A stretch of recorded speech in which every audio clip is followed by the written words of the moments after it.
is our very first varsity Catholic event at Oshkosh, so we're excited to have you guys. Thanks for coming to this. And so Varsity Catholic is it's an outreach created basically to serve student athletes in the midst of their busy schedules. So every single human person that you ever encounter, and you yourself included, are comprised of a mind, a body, and a soul. And you guys are working on your minds being at school. You're working on your bodies through your sport, through your rigorous training, and we're here to serve you guys to help you work on your souls. So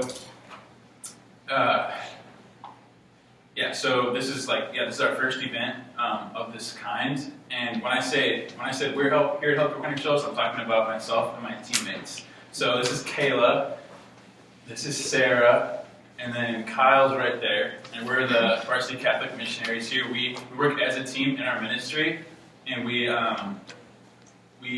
help each other, we lean on each other, we challenge each other to become the best versions of ourselves, just as you challenge your teammates to become the best versions of themselves.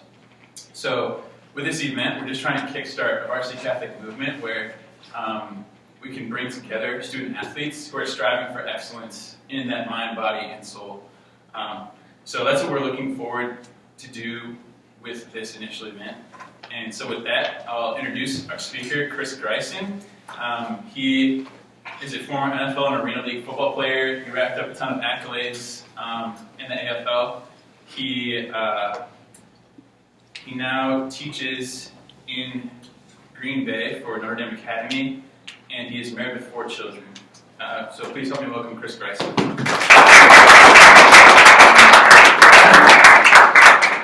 Awesome, thank you. Thank you very much. You guys certainly continue eating. Water right here.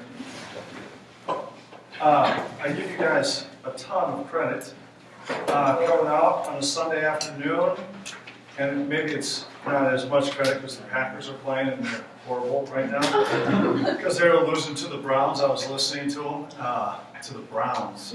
Sean Kaiser had a 52% completion percentage up until they played the Packers, and now he was 11 for 12. Yeah, it's just like, maybe it's good that we're here.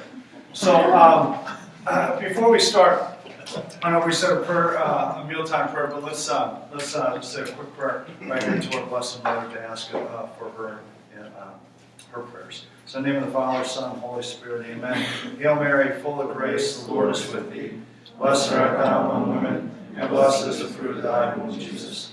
Holy Mary, Mother of God, pray for us sinners now and at the hour of our death. Amen. In the name of the Father, Son, and Holy Spirit. Amen. I thank you for inviting me back. I was here, had the opportunity to speak here last year, and it was, I just love speaking about faith, about sports, and how they are integrated together. A little story about me. Again, my name is Chris Greisen. I'm happily married, so blessed to be married to my bride. We've been married together for 18 years. We've been together since we were sophomores in high school.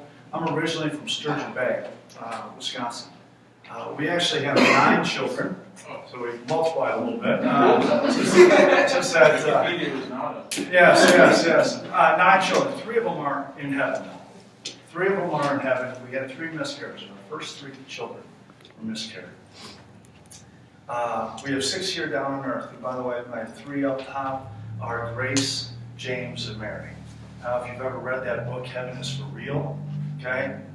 Little Colton and stuff, and he's talking to his mom, and Mom, I have 2 sisters. No, you only have 1, Colton. No, Mom, my sister came and gave me a hug up in heaven.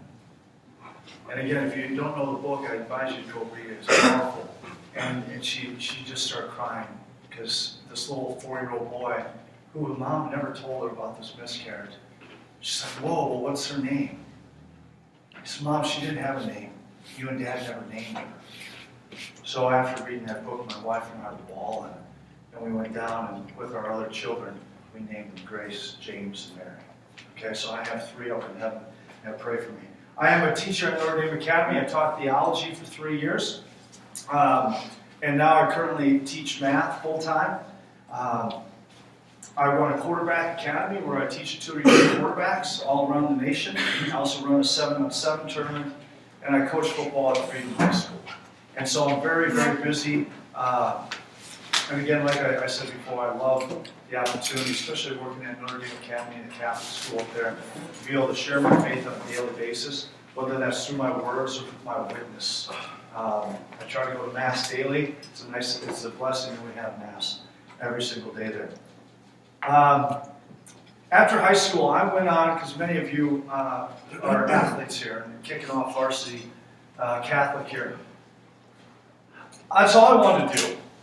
Ever since I was a young boy, I remember when I was 6, I took my 2 young sons to a Packer game the other day, or a couple weeks ago. And I remember when I was 6 years old, my very first Packer game, my grandfather took me. My grandfather, his name was Stan Kramer, and Stan Kramer played for the Green Bay Packers in 1946.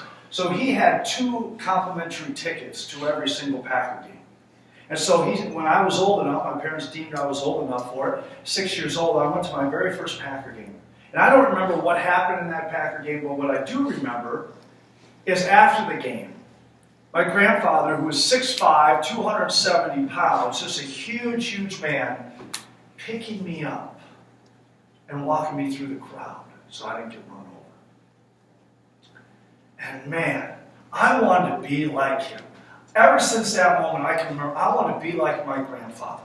I want to play professional football. I want to be a great husband. I want to be a great father. And hopefully someday, great grandfather. And so I ended up getting a scholarship to Northwest Missouri State, Division II school. I was getting recruited by some big schools, Miami, Florida, Michigan, Iowa, and then I tore my ACL, senior year in high school. I go down to Northwest Missouri State. It was really the only school that was even interested in me. Went down there. We were 0-11 that first year. I redshirted, thank God. All right? We were 0-11. And then 4 years later, we went on to win a national championship. We went 15-0. From there, I got drafted to the National Football League. My dream came true. All my prayers came true. I got drafted in the National Football League in the 7th round by the Arizona Cardinals. Played with them for 3 years, then got cut. And I don't know if you ever had this happen to you before, but you were told that you're not good enough. It hurts.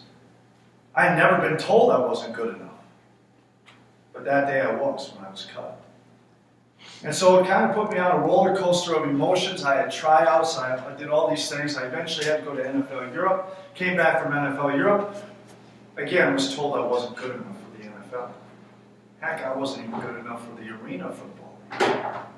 So I had to play Arena 2 up in Green Bay, which was at the time, if the NFL's up here, Arena 2 was down here. Lowest level football at the time. And so talk about humbling, I ended up having to play there. Played there, had a good year. A coach saw me, asked me to come play in the higher arena league. Was a backup for 2 years in Dallas, and then I got my opportunity in Georgia. And you mentioned before, I was very blessed with some great teammates, and we set all kinds of records. Passing records, and wins, and all that kind of stuff. It was pretty awesome. But then again, Arena football folded. They went bankrupt. So I get a call from a guy by the name of Jay Gruden, who's now the Washington Redskins head football coach. Jay Gruden was a coach in Arena football, and he calls me up and says, "Chris, we're starting us a new league. It's called United Football League. I'd love to have you come down and compete for the starting job." So I did. I didn't get the starting job, but I was the backup for a year and a half. And then from there, I finally got my opportunity. Jay gave me my opportunity. We had 3 games to get to the championship. We had to win all 3. We ended up winning all 3. Unfortunately, we lost on a blocked field goal in the championship game. I finally felt like, man, this is 12 years. 12 years after I left college, I finally got my first outdoor starting gig. I was going to be the starting quarterback. I was the franchise guy. And then all of a sudden, Jay leaves. Jay leaves. After that season, though, I ended up, I'm sitting, I remember my son, Patrick, my oldest son, he was 18 months at the time. He's sitting on my lap, and I got a call. It was the day after Christmas. I was actually right here in Oshkosh at my wife's grandparents' house. And I remember sitting there in my phone. I couldn't dig out my phone fast enough with my son on my lap, and I dig it out.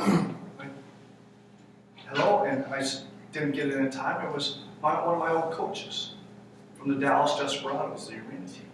He said, "Chris, give me a call. I'd love to have you. I want to give you a proposal." Okay, so I call him back, and he's like, "Hey, how would you like to be a Dallas Cowboy quarterback?" What? Are you kidding? Why would you? Yeah. He's like, "Yeah, I'd love to have you be, because Tony Romo was hurt, John Kitna was hurt, and they only had one quarterback left." Okay. So I ended up finishing my career both in the UFL and the NFL. I ended up getting 14 years. It was a great, great blessing. Okay. That's enough about me. One thing that, in the title of this talk is, are you all in? Are you all in? And being athletes, I think you'll understand this, okay? And I'm not here to really lay a lot on you, but I want to challenge you a little bit. And see, you more than anyone as athletes, you know this. Okay? You know this for sure. Because if you don't get challenged, you can't grow. Let me give you an analogy, right? If you're in the weight room and you want to get your legs stronger, what exercise do we do? Squats. Squats, right? And see, you can't get stronger if you just go through the motions. If you just squat up and down, maybe a little bit stronger, but you'll just get tired if anything. But you can't get stronger until you put a bar on your back and you start sliding some weight on. No, I'm not here to try to throw 3 plates on right away and see if you can squat that. No. But see, we have to challenge each other. Like he said, they're challenging your mind. Coaches are challenging your bodies. They're here to challenge you, your soul. And not load it up big time, but just put a little bit more weight on. Put a little bit more weight on every single time. Because that's how you get stronger every single time. And again, it's not to load you guys up. But that's what I'm going to do today. I'm going to challenge you a little bit. Something I want you to think about. Because man, I wish back in Northwest Missouri State, I wish I would have had someone to challenge me a little bit. Make me think.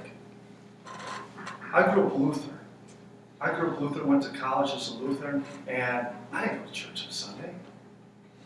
And you guys are here on a Sunday, Packer games going. Guys, I heard you just had one of those games that you want to forget, but you're here. Oh my goodness. That's awesome.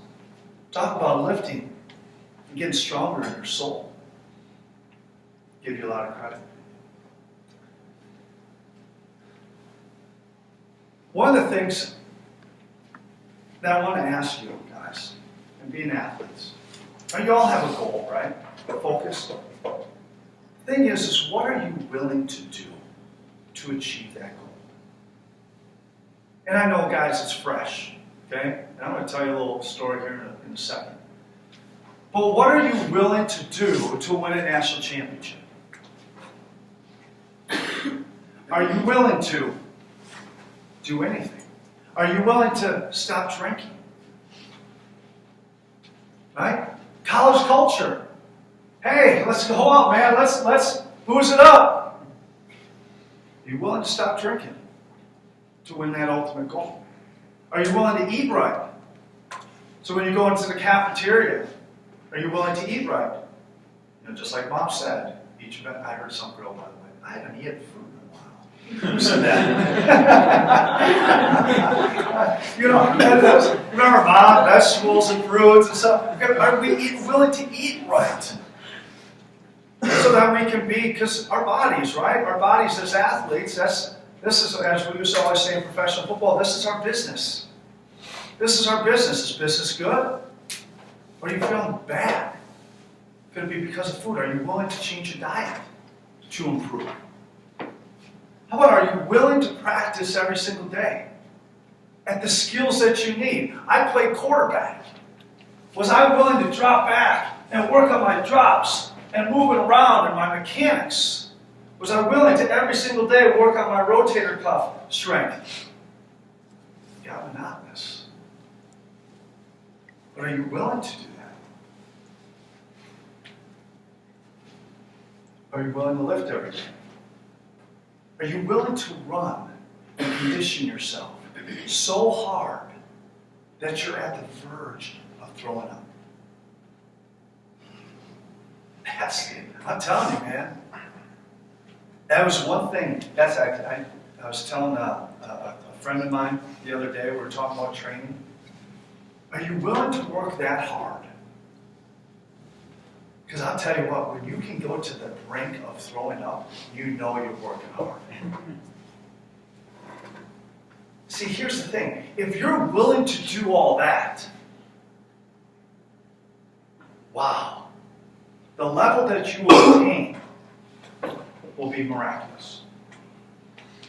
As a sophomore, I was the backup quarterback at Northwest Missouri State. In the last game, our quarterback goes down. He ends up separating his shoulder. We're playing at Northern Colorado. They're the #1 team in the nation. We're down. We're up by 3 points. It's late in the fourth quarter. I'm going in. We drive down the field. We get to the 1 yard line. I go, son, boom, and I quarterback sneak. We're going up by 9, and with an extra point, up by 10 with 1:12 left. We're going to go on to the semifinals. But we had our left tackle moved. So we got a penalty, and we got another penalty. We had to kick a field goal. We go up by 6. They score now with 12 seconds left to beat us. They go on to win the national championship. That next year, we had a great team. We came back. We're 12-0. Again, we're in the quarterfinals of the playoffs. We're in our field now, playing against the same team, Northern Colorado, but this time it's a torrential downpour. We score on the first drive of the game. We think we have this all, it's all over. They come back, their quarterback, he's throwing perfect spirals. I'm throwing ducks. And 3 of those ducks went into the other hands, and I threw 3 picks. And I remember walking off that field, and I was so dejected. I was so upset with myself. I gave it up. I let my teammates down. And I remember walking off the field, and I felt an arm. I felt an arm around me. And it was our head football coach. His name is Mel Churchwell, the winningest head football coach in Division II history. This is 1997.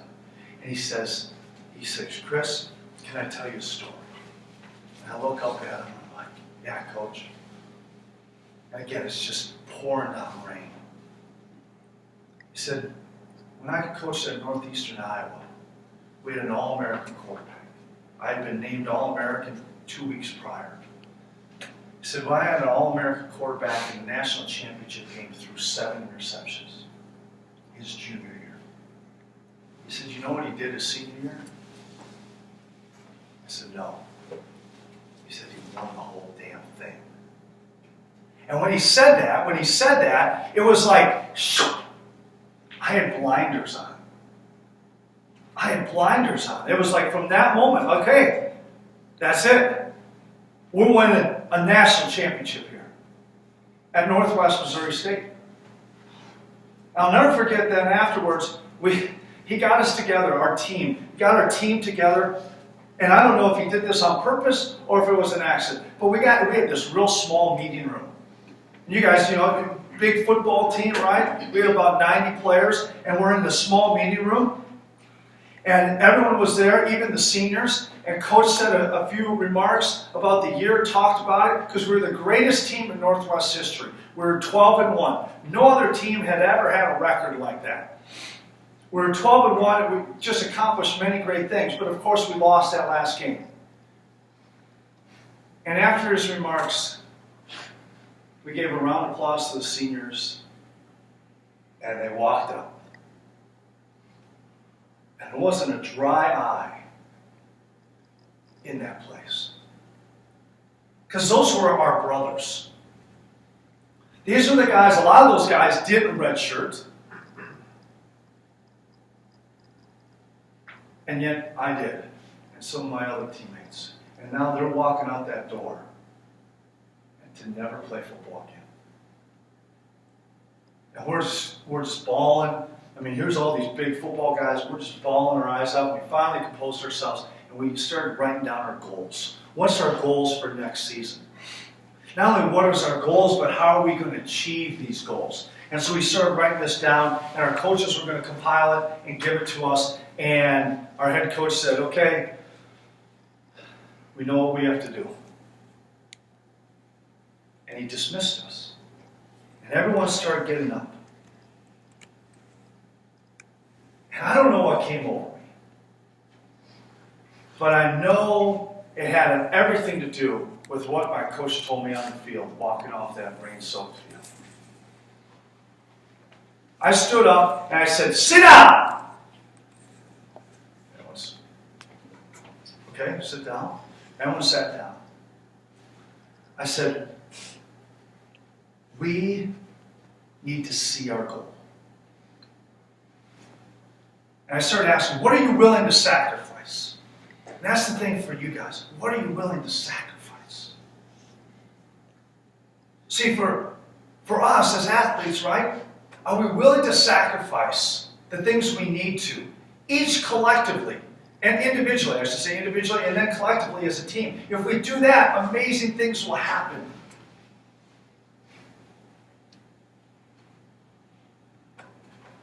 And I'll tell you what, it was an unbelievable turnaround. Because I asked guys, what are you willing to sacrifice? What are you willing to see? Now, we did that at Northwest. We went on to win the national championship. The thing is now, ladies and gentlemen, what are you willing to do for heaven? I mean, if we're willing to do all this, we're willing to run to the point of throwing up, maybe even throwing up, and then you do it again. Like you go throw up in the garbage can, and then you keep on running. That was me a couple times. Right? You're willing to go through all that for a national championship, which is great. What are you willing to do for heaven, which is infinitely better? See, we forget about that. We forget about that. I'm going to read a little scripture passage for you. Talk about going all in. And it's from Matthew's Gospel. Matthew's Gospel, and it's from Matthew chapter 13. It says, the kingdom of heaven is like a treasure buried in a field, which a person finds and hides again. And out of joy goes and sells all that he has and buys that field. Again, the kingdom of heaven is like a pearl, a merchant searching for fine pearls. When he finds a pearl of great price, he goes and sells all that he has and buys it. Think about it. They find this treasure, something great, and they sell everything. Think how great a national championship is. And it's awesome. I got the ring to prove it. This is awesome. Man, I just went back to Northwest Missouri State. Went back to Kansas City, and our school, our two football teams, the 98 team, which I quarterbacked, and then the next year, the 99 team, was just inducted into the State Hall of Fame. It was awesome seeing my teammates. Actually, we had a party the night before, and it was like a college party. And one of the guys said, it's like a college party. Yeah. We had a 40-year-old guy, our running back, trying to do backflips. And it was like, what are you doing, man? You're 40. You know? But it was awesome going back. Win a national championship with guys that you run with and you train with and you sweat and you throw up with. I mean, it's just, it's awesome. But heaven's so much better. From a faith standpoint. Are you willing to sacrifice? Are you willing to sacrifice? Are you willing to sacrifice some time for prayer? Do you get down on your knees at night? Doesn't take much. Do you get down on your knees in your bed and say, thank you, Lord? Are you willing? Are you willing to fend off ridicule? To wear a cross around your neck? Or maybe to kneel at Mass when maybe no one else is? Or when they're praying to make the sign of the cross, knowing that you might get picked on? By the way, blessed are those who are persecuted for righteousness' sake. See, these are the things where are we willing to sacrifice? Okay? Are we willing to, like this person who finds the treasure in the field, to sell everything? Are we all in? So we can be all in as athletes, but are we all in as Christians? This is where we need to be. If you're not, you don't have to be like that. Start the process. Just like as an athlete, you're not going to get in shape like that. Start the process. Just start working out. Start praying. Start praying. You know, the one thing, there's a difference, a little bit of difference in my analogy, though. Talking about sports, working hard, working towards the national championship, and then there's doing all this stuff for heaven. I want you to understand, though, and not misunderstand me, because we don't believe this as Catholics, is that you can't work your way to heaven. It's through God's grace do we get to heaven. We can't do anything to get to heaven. We can't do enough praying. We can't do enough fasting, all that stuff. We can't do enough to earn our way to heaven. The question is, okay, do you have the faith to say yes to grace? And then will you respond to it? That's our call. That's our responsibility. Will you respond to it? See, I always, with my classes, theology classes, I would say this, I give them the analogy, is if you're given a ticket to go to the Super Bowl. Well, I went to the Super Bowl 2 years ago. It was pretty cool. Yeah, it was pretty cool. My brother and I went, and it was pretty awesome. But if you got a ticket to go to the Super Bowl, it's free. That ticket was like $1,800 too. And I didn't have to pay for it, so it was pretty sweet. But it was $1,800, and it's free. Someone's giving you a free ticket. But the thing is, you got to get there, right? Right? You got to get there. You got to say, I'm willing to do this. Like, here's a free ticket. That's what grace is. Jesus Christ dying on the cross right here. That's our free ticket. We believe in that. John 3:16. Right? If you believe in that, what are you willing to do? Are you willing to respond to that? See, here's the thing. Grace is a gift. An undeserved gift from God. So Christmas is coming up. Can you imagine? You're sitting at Christmas and Mom gives you a gift, right? Something you've always wanted, right? Something that's going to bring you so much joy. And she gives you this box. It's all wrapped up. It's beautifully wrapped. I don't know about you, but my mom, like, you have to have certain colored wrapping paper for her and those. Like, she's so picky because her tree has to match. But she, can you imagine your mom handing you a gift and then you saying, no, I'm good. I'm good, I'm happy enough. No, my mom's like, no, please, open it, please. No, I'm good. I don't want to open up that gift. See, this is Jesus. That's the gift that He gave us. It's a gift He gives us every day at Mass. His body and blood. Are we open to it? Are we willing to receive it? Is our heart open? And so that's the thing, ladies and gentlemen. We can't work our way to heaven. But what are you willing to do? Are you willing to get down on your knees and pray? I'll tell you what, you just take a little step. Man, you got to get in the weight room before you can start lifting the big weights, right? Take that step. Take someone with you. And you have people here supporting you, willing to help you.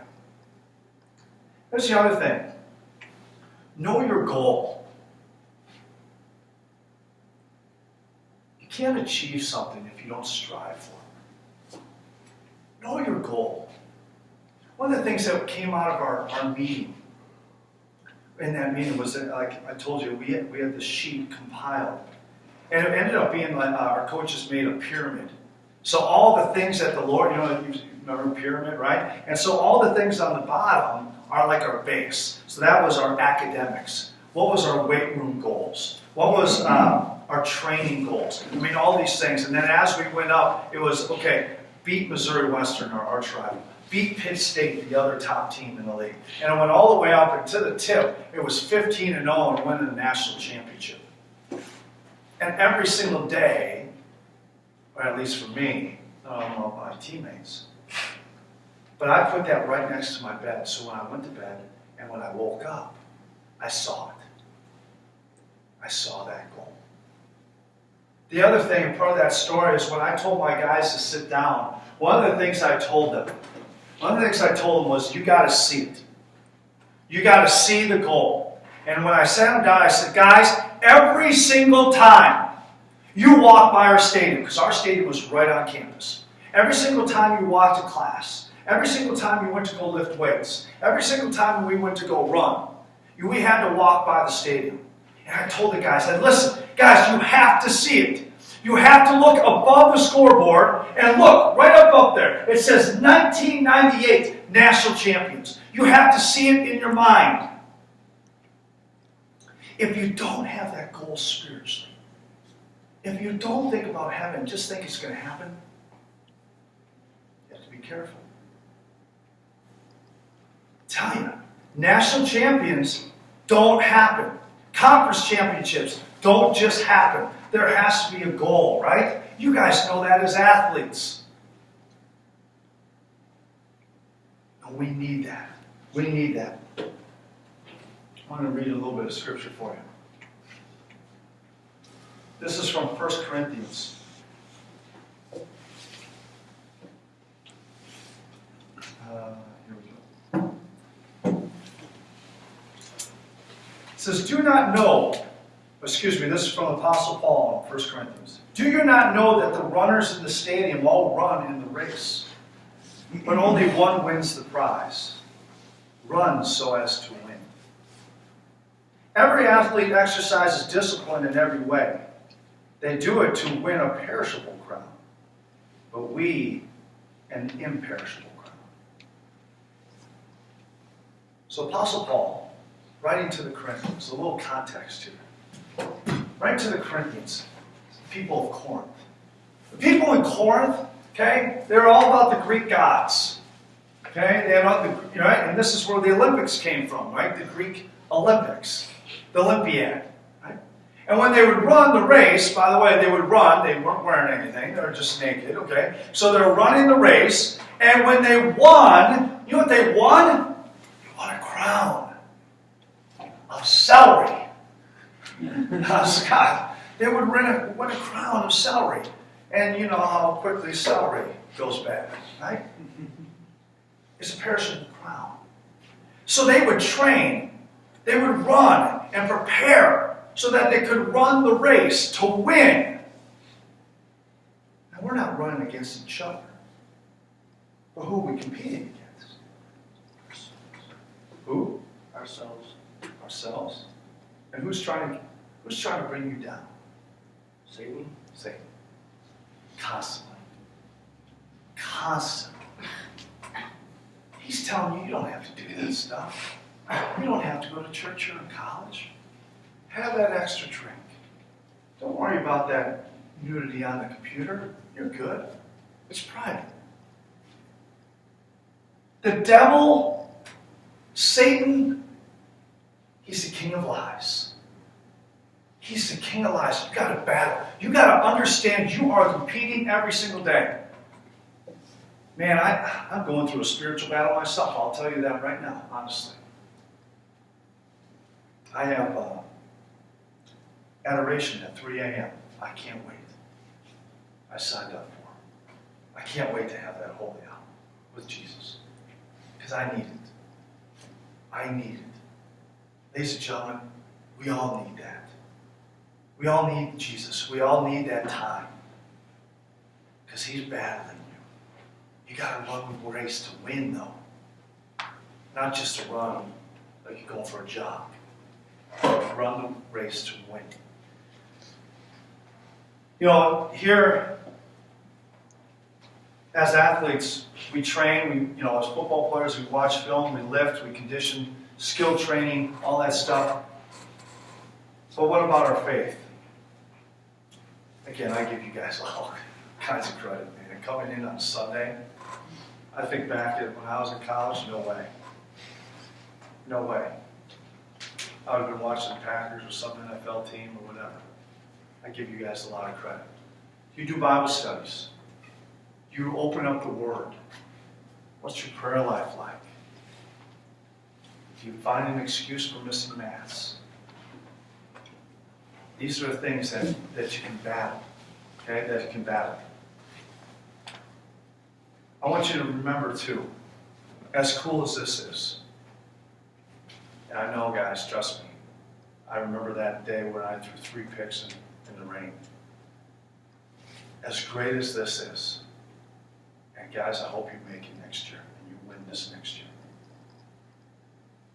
This is going to perish away. This is going to be perishable just like the celery. And heaven is forever. I don't know if you guys ever heard this story. And that helped me, kind of refocus me on what eternity, how long eternity is. Right? Because see, I'm 41 years old. Anyone 22? Anyone 21? 21, 22? That seems like a long ways away, doesn't it? Like, that's almost twice my age, okay? And I don't feel 41. Well, not all the time. But the thing is, it goes so fast. It goes so fast. It seems so far away, but it goes fast like that. I tell you this because eternity, we with our finite minds, remember finite meaning beginning and an end, our finite minds have no idea how to comprehend the infinite. So I heard this story that kind of helped me. There was a perishable man, an infinite man. And this man, he had to take sand to the top of Mount Everest. But he couldn't do it a pail at a time. He couldn't do it a shovel at a time. He had to do it 1 grain at a time. And so he had to take 1 grain of sand, and Father and I are from Door County, and so we'll use the Whitefish Bay Dunes, which has a lot of sand, okay? So he had to take 1 grain of sand. And then he had to go walk and put that grain of sand on top of Mount Everest. But the thing is, every step he took 10,000 years. So 1 step was 10,000 years to take 1 grain of sand on top of Mount Everest. And again, 1 step, 10,000 years. Another 10,000 years was another step. And he had to do that for every single grain of sand at Whitefish Bay Dunes, a state park in Door County. And when he did that, and again, that was there and back, when he got done with all the grain of sand there, then he had to go ahead and do all of Lake Michigan. All the sand along Lake Michigan. And when he's done with that, then he had to do every other beach and desert in the world. 1 grain at a time. 10,000 years a step. It would have taken trillion upon trillion of years for him to complete this. And after he was all done, that was just a blink of an eye to eternity. We have this long, that long, to respond to grace. To respond. That's all we have to do. We don't have to work, we just have to respond to grace. That's running the race. Having a goal. If we don't have a goal, it's going to be hard. It's going to be really hard. That's why it's great to have support here. Bring friends around. Oh my goodness, I can't tell you how awesome it is. The people that we are around, my wife and I right now, the friends we have to support each other. Find friends like that. Go to Mass together. Okay? Go Mass together. Okay? Hey man, what time we going to Mass? Oh man, come on man, you can drag along. Maybe he does the same thing for you. Or hey, you ready to go to Mass? I'll pick you up in a little bit. Support each other. Support each other. Last thing. Hard work and perseverance is needed for this. I told you it was going to be a battle. Just like a championship will not come without hard work and perseverance, neither will heaven. Neither will heaven. Some people think it's easy.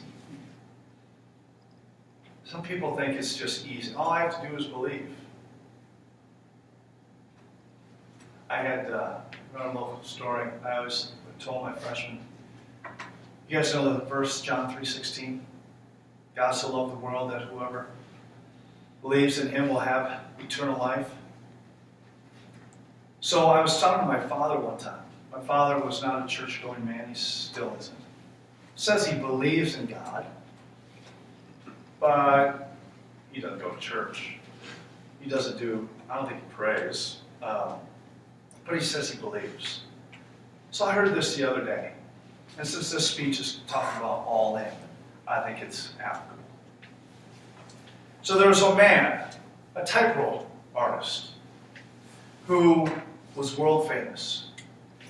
And he made the announcement about how he was going to walk across Niagara Falls on a tightrope.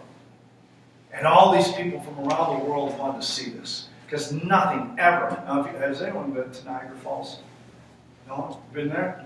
Unbelievable, isn't it? It is really, it's like, holy cow, that's a lot of water going over the top. Okay? And so this guy was going to walk from the American Falls across to Niagara Falls on a rope with the wind, the mist coming off. And all these people on both sides were there, just packed in just to watch this guy. Hopefully not to fall, but they wanted to see this. So he's this famous tightrope artist, and he gets out there. And before he went out there, though, he goes to the crowd, he has a microphone, he turns around and says, how many of you believe that I'll be able to get across? And everyone's like, we believe! And they started chanting, we believe, we believe. And so, sure enough, he gets out there. And he has his hands. He's walking across the rope. It's bouncing a little bit. But he makes it all the way across, and all the people cheer. Takes a little break, he takes a little water. He gets back up and he says, now I'd like to try to go across blindfolded. And I was like, oh my goodness, blindfolded. No one has ever done that before, much less walk across blindfolded. Do you believe I can make it? And there's a pause. And all of a sudden, we believe. We believe you can do it. We believe that you can make it across. So with that, he gets up. They tie a blindfold around his eyes, and he starts going across. Slowly now, slower than before. But he eventually gets across.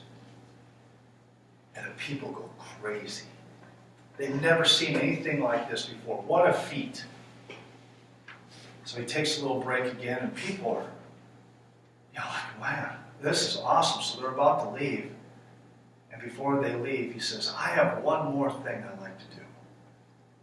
He said, I'd like to walk across now and make sure no one can ever do this again. I'm going to walk across now blindfolded, but with someone on my back. And the people are like, what? Someone on his back, blindfolded? That's hard enough. But now with someone? No way. And the guy asked him, Do you believe? Do you believe that I can make it across? And again, there's an extended pause. Finally, someone in the crowd says, I believe! And then notice other people, I believe! And everyone started chanting, I believe, I believe! And then once they quieted down, before he started, he goes, can I have a volunteer? Who really believes? The people standing on the side? Or the people that's willing to jump on his back? That's what we have to do to Jesus Christ. Are you willing to jump on his back? That's the hard thing.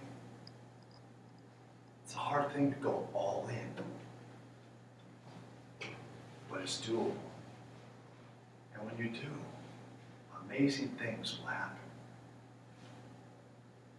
I can't thank you enough for the opportunity to speak to you. I hope you go all in everything you do. Academics, your athletics, and now your faith. And you know there's always people here to support you and help you along with that. So if you need some weight, a little bit more weight on, they'll put it on. Can't quite get up, we'll take it off so that you can get up and get those reps in. Okay. Thank you so much for allowing me to speak today. Okay.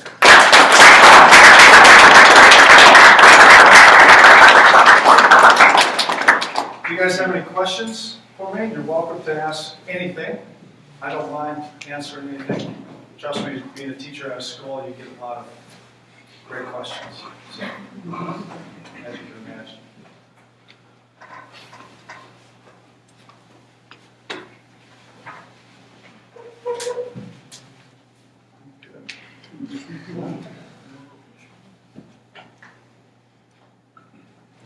Yeah. Who was the greatest NFL player you played against? Oh, I'm partial. Favre. I had the opportunity my rookie year. We played in Green Bay here, and that was a cool story because coming home again, I went to all those Packer games, and there's 3 buses that go from our hotel to the game. And I usually took the second bus. Some guys like to get there super early. Some guys don't like to sit around. But so I took the first bus that day to get there as early as I could. It was January 2nd, 2000, so it was right after Y2K. Some of you, were you guys even born? But we got there, and I walked up to the seats that my grandfather and I used to sit, section 16, row 43, seats 3 and 4. I sat up there, said a little prayer for him because he had passed away. Got to see some of my old teammates there at the game. I got my center, who was my best friend. He came down and actually snapped the ball to me on Lambeau, which is pretty cool. But we ended up losing big time to the Packers that day. Favre killed us. Ahman Green killed us big time. But after the game, it was a tradition for our team, if you were from that area, that you would supply food. A certain cuisine that was famous in that area. So, of course, I bring bratwurst. And I ended up having one of my good friends from Sturgeon Bay. He had a huge Weber grill, so I got him a pass to start grilling in the third quarter, and he just made like hundreds of bratwursts and stuff. And so when we came out of the locker room, here he had these 2 brats or 3 brats for every single person. And Chris Jackie, who was a longtime kicker for the Packers, he was on the Cardinals with me, so he went in and bought beer with me and stuff. So the guys had some beer and stuff. And I remember, you guys know who Mean Joe Green is? He's one of the greatest defensive lineman football players in NFL history. They didn't call him Mean Joe for nothing, and big defensive lineman. Well, Mean Joe, earlier that year, when we were in training camp, I'm sitting in a 15-passenger van waiting to go to our cafeteria after practice. And his defensive lineman had a bad practice. And we're all just sitting there talking, waiting for more players. And all of a sudden he goes, boom! And punches out the window. And I'm a rookie. I'm in the bathroom. What the heck just happened? So that was the beginning of the year. At the end of the year now, our season's over with. But I'm sitting on the bus about halfway back, and Mean Joe Green comes on the bus with a brat in one hand and a beer in the other. He goes, "Who did this?" And I'm like, sliding down in my seat, right? Our punter goes, "Greisen did it." And just shows you, when you're the scout team quarterback, no one knows who you are. He goes, "Who the hell's Greisen?" Now, I've been drafted. I was the scout team quarterback. I went against the defense every single day. Didn't know who I was, which was fine. But when he said that, we made eye contact, and I was barely over the seat, and he's like, "Hey, man, thanks. This is awesome." I felt like that Coke commercial, from the 1970s. So it was, that was quite a year, but Favre was tremendous. We played against him a couple times. Dan Marino was another guy. I'm trying to think defensively who we had. Deion Sanders. They would, literally, you heard the stories of him, being a great corner, that they wouldn't even throw to his side. And I was like, yeah, that's sure. I mean, that's just kind of, people talking. No, honest to God. Our offense coordinator told Jake Plummer, our starting quarterback, "Don't throw it to your left." I'm like, what? Really? I know he's good, but sure enough, they did. So he was pretty good when he was playing for the Cowboys. So, good question. Anything else? One more question. Can I make one more recommendation? Okay? Make sure, this is tough, make sure you take part in the sacrament of reconciliation. In college, there are so many temptations. Right? I wasn't certainly a saint in college. But when I became Catholic, it was my senior year in college. Why did I become Catholic? Because of my wife. I was dating her since we were in high school. I wanted to ask her to marry me. I didn't want to be a dad like my father who didn't come to church with my children. So I said, okay, Lutheran, Catholic, it's pretty much the same. I went to RCIA classes.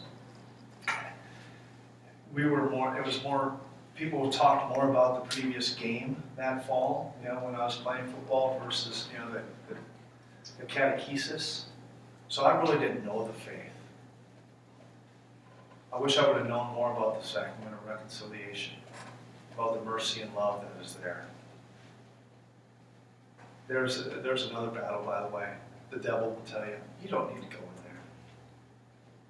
Man, you don't need to. Or he'll tell you, your sins are too big. Maybe you hooked up with a guy or girl or something like that. He won't ever forgive that. Understand, there is no sin too big for God to forgive. No sin. The devil will tell you differently. The devil will tell you differently. The other thing is this. Learn your faith. Learn not only what the Catholic Church teaches, but why. Learn why. If you want a great resource, okay, and I shared it with Sarah before, there's a guy, and Kyle and I were talking about, there's a guy named, he was a priest. His name is Father Michael Schmitz. He runs the Newman Center up in Duluth. He's like a rock star when it comes to evangelizing. He's a good-looking guy, all right? And he's athletic. But you listen to his talks, you can just YouTube. He is phenomenal. So if anyone brings up an issue, a hot-button issue today, same-sex marriage, homosexuality, premarital sex, all that stuff, contraception, where they're trying to blast you, you're trying to be a good Catholic man or woman, and they just start bombarding you with stuff you don't know. Man, equip yourself with that understanding.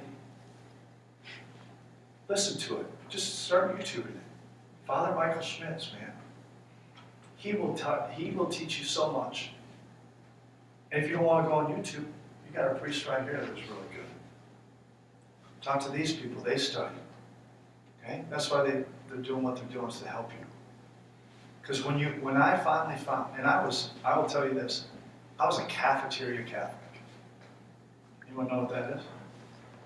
What's a cafeteria Catholic? Well, what do you do? By the way, what do you do in a cafeteria?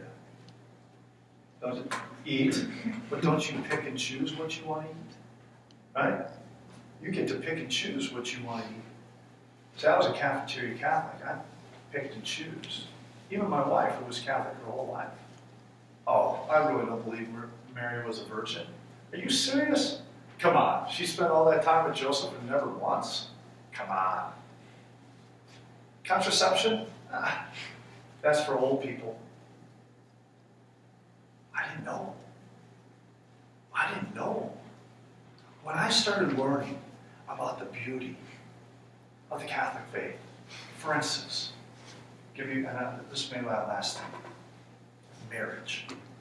Some of you might have a boyfriend or girlfriend where you're contemplating, maybe, guys, maybe I should ask this girl to be my bride.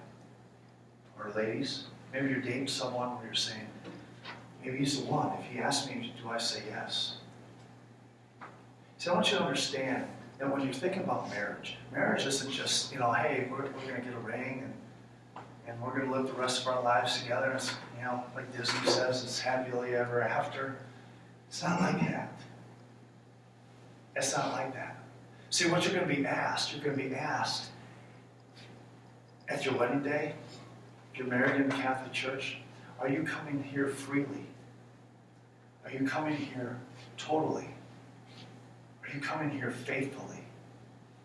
And are you coming here fruitfully? See, the marriage is a sacrament. Marriage is a sacrament.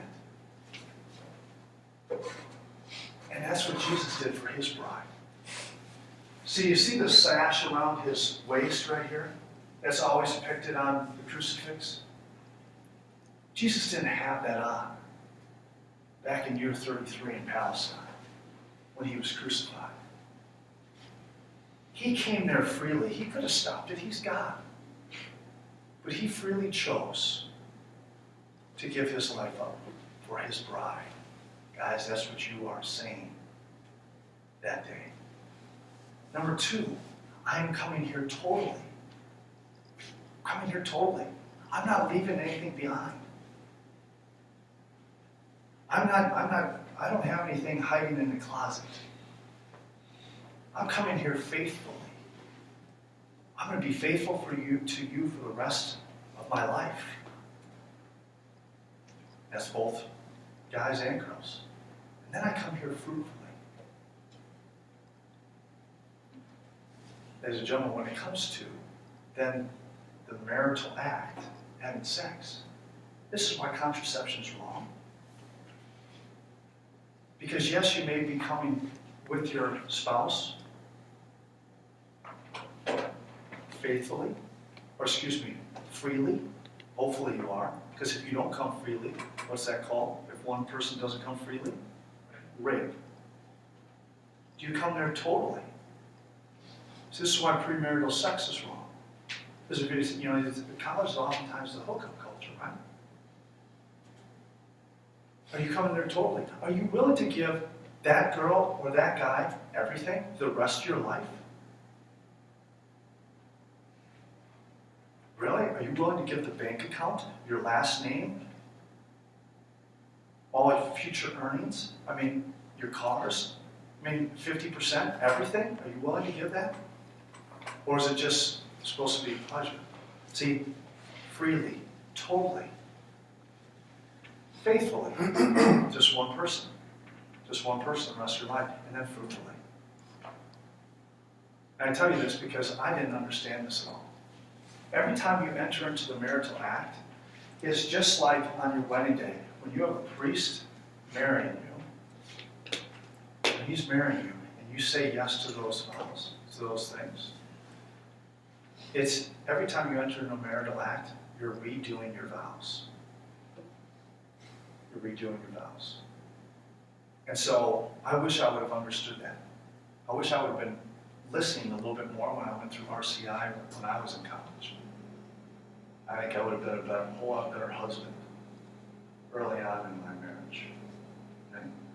So I don't want to get too deep into theology. That's for these guys to do. But ask questions.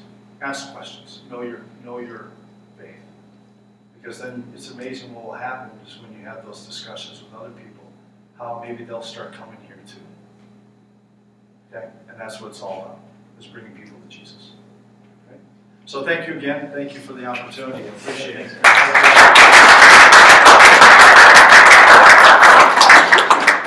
So we'll just, there's a few questions on the tables. We'll just have some table discussion for a little while.